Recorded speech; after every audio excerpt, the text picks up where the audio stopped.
This is Plum Ridge Vineyard. I've been buying off this vineyard for about 15 years. It's east of Santa Rosa, up in the mountains, as high as you can go. Recent chemical analysis shows that the soil composition ranks right at the top of any vineyard in the Napa-Sonoma region. All of our unfiltered red wines pretty much are sourced from these amazing vineyards. Here I am on my way up the mountain to drop off my harvest bins. They pick the grapes at 3 o'clock in the morning, so I have to get there early. The berries need to be cold to protect their delicate flavors and acidity. So here I am on my way back down the mountain after dropping off the harvest bins. Where you see the sunset is pretty much where the city of Santa Rosa lies.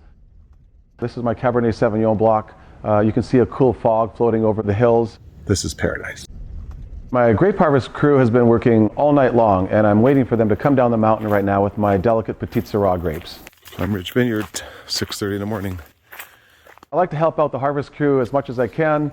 Here I'm picking my Petite Syrah grapes just because we wanted to top up our harvest bins with a couple more 100 pounds to get all the grapes I can. I'm not the fastest at picking the grapes, so I decided to leave it up to the pros as they can pick 1,000 pounds in 3 hours. Oh. That's a good one. This is Daniel, the vineyard manager. He offered to help me pick my Petite Syrah grapes. He's been managing this vineyard for about 25 years. Can't wait to go home and crush these grapes. Here we go. Okay. This is the loading of the first bin into my budget rent-a-van. The vans are 10 feet long and the harvest bins are 4 foot by 4 foot. So I can actually get just over 2,000 pounds in each load. After Daniel loaded up my second harvest bin, I ended up with just over 2,200 pounds of my Petite Syrah, which is just over a ton.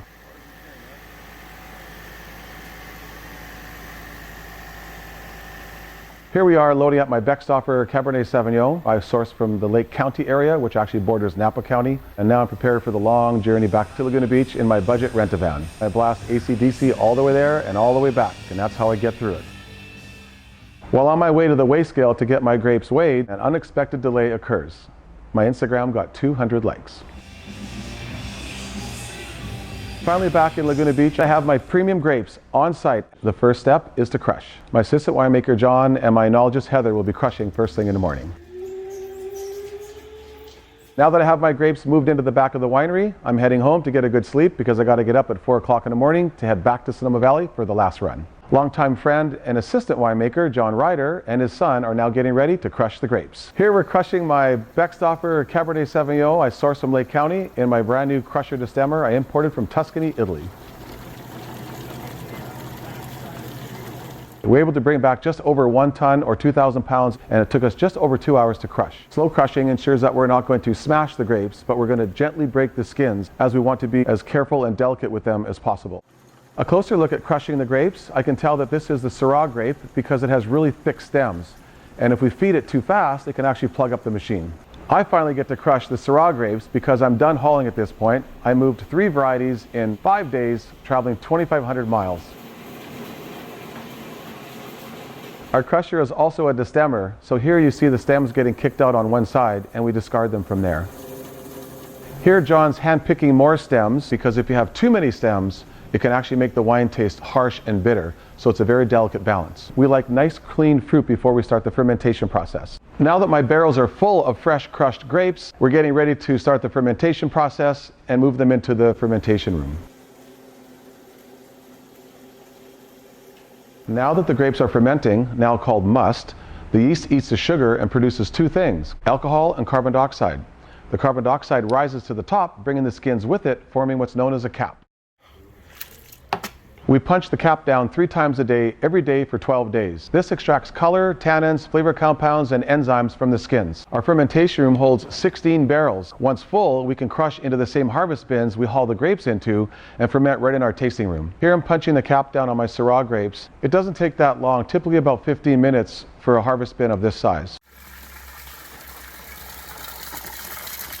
This is my wine press in action. Gravity will bring the wine through the machine automatically, which will have very little tannins. This is known as free run.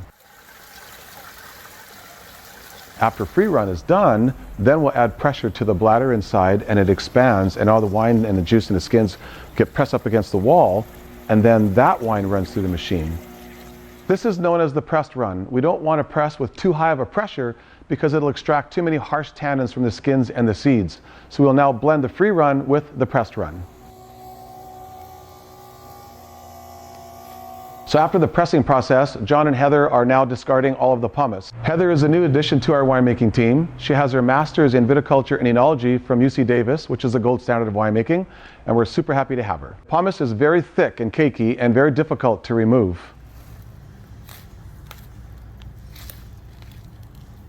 Pomace can be distilled into making white lightning or grappa. It also makes great compost for backyards. After barrel aging for 2 years in brand new French oak, here Nick is bottling our Cabernet Franc, and he can bottle up to 1,000 bottles a day. So after years in the making, it's finally time to enjoy our handcrafted boutique award-winning wines. Cheers.